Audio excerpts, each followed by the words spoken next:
इसका हिसाब देना चाहिए ना उनको। नहीं तो जैसे आप लोग फिर भाजपा के पीछे पीछे क्यों लगे हैं? आप लोग भी तो कहते हैं कि भाई हम नारी सम्मान योजना के 1500 रुपये देंगे, सिलेंडर 500 रुपये कर देंगे, 100 यूनिट तक माफ, 200 यूनिट तक आप लोग भी तो वादा करते फिर।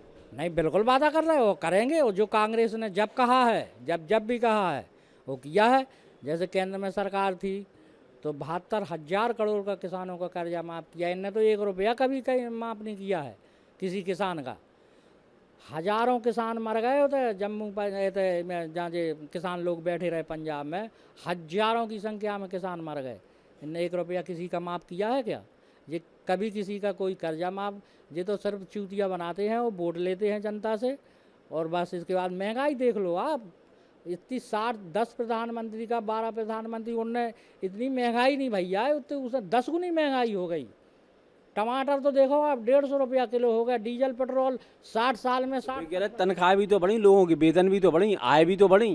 कैसे काय की आय बढ़ी? तो नहीं, तो उसमें आय तो सरकार की तो भाई ना, सरकार की कौन आय नहीं भैया? जैसी महंगाई बढ़ी है थोड़ी बहुत, तो आय भी तो वही हिसाब से। पहले वो कह रहे लोग साइकिलों पर चलते थे, अब सब लोग 4 व्हीलर पर चलते, लोगों के पास पैसा भी आ रहा है वो। अरे देखिए, ऐसा है साहब कि मोदी जी ने तो वादा किया था कि हम हवाई चप्पल वाले को हवाई जहाज़ पे घुमाएंगे। आदमी का रोटी खावे नहीं है देहातन में, आप जाके निकर के देखो तो। तीर्थ दर्शन योजना करवाती है तो हवाई जहाज पे तो घुमाती है तो। अरे तो बस वही तो है भाई साहब, ये सब दिखावा है उनका, कुछ नहीं है। जैसे लाडली बहना का आप सवाल कर रहे हैं, लाडली बहना में इनने 2 किस्तें डाली हैं, अभी 2 या 3 किस्तें डाली हैं।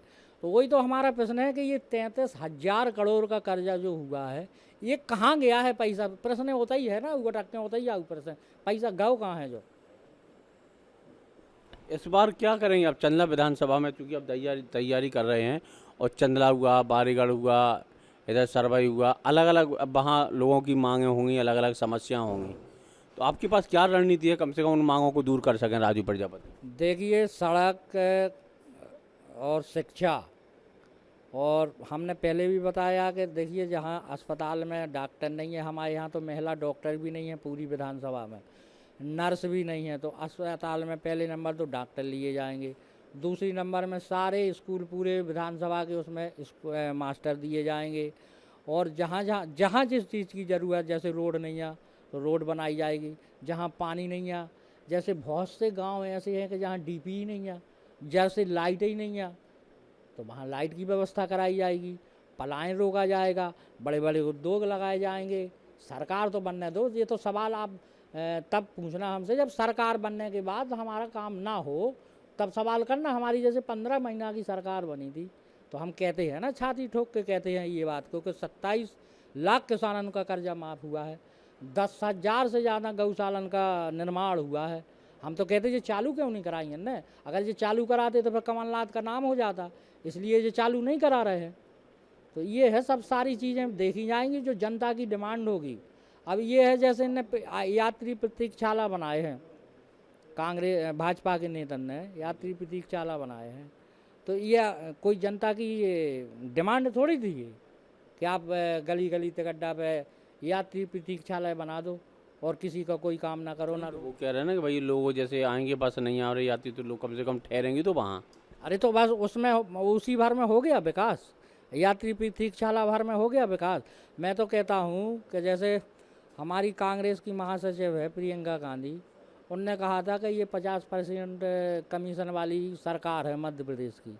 मैं तो ये चीज़ दावा से कहता हूँ, ये चीज़ मैं दावा से बोलता हूँ कि हमारे यहाँ तो 75 से 80% कमीशन वाली सरकार चल रही है हमारी विधानसभा में।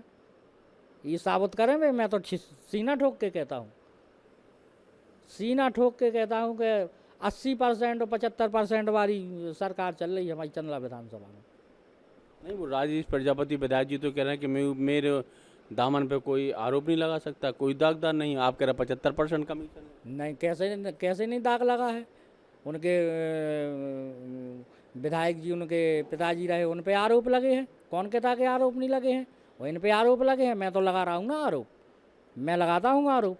यात्री प्रतीक्षाला कितने में बनता है और कितने का पेमेंट हुआ है, ये तो सारे लोग जानते, सारे पत्रकार जानते, पूरा जिला जानता है।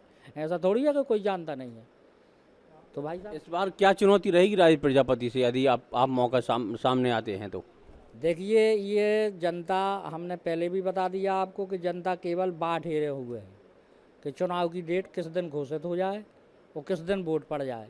अब इन लोगों को तो मालूम तभी चलेगा ना जब जिस दिन वोट पड़ेंगे, जिस दिन वोट पड़ेंगे तब इनको मालूम चलेगा। और जनता इस चीज़ की बाट हेरे हुए कि किस दिन चुनाव हो जाए और किस दिन हम वोटिंग कर दें इनके विरोध में, भाजपा के विरोध में। अच्छा, वहाँ पानी की बहुत समस्या आप वाली बेल्ट में देखा जाए, सूखा बहुत है वहाँ, लोगों को पानी नहीं मिल पा रहा, खेतों में सिंचाई नहीं हो पा रही। तो ऐसी कोई योजना है क्या कम से कम लोगों को पानी खेतों तक पहुँच सके? देखिए वहाँ पानी है ही नहीं है। 10 साल जो राजनीति विधायक बने हैं इनने कोई पानी का, मैंने पहले कहा है कि हमारे जो वरिष्ठ नेता थे कांग्रेस के, उन्होंने ये नहर उस टाइम पे कराई थी, बनी है वो अभी बनी है, 10 साल पहले भी बनी, कुछ अभी बनती भी जा रही हैं। वही सानी सिंचाई का साधन वही है, केवल उन्होंने कराया था। उनने तो काफ़ी विकास कराया था उधर पे। और नहरन के और जहाँ सिंचाई, वही मैंने कहा है कि जहाँ सिंचाई के साधन नहीं होंगे वो सिंचाई के साधन जुटाए जाएंगे। और रही बात पानी पीने की, तो पानी पीने का इंतज़ाम किया जाएगा, जगह जगह पानी ले जाया जाएगा, बोर कराए जाएंगे। और जो जनता का जो आवाज़ होगी जनता की, उस पर पहले नंबर ध्यान दिया जाएगा, पहले ही नंबर। जैसे विधायक बनेगा सबसे पहले जनता की पहला जो मांग होगी वो पहले किया जाएगा।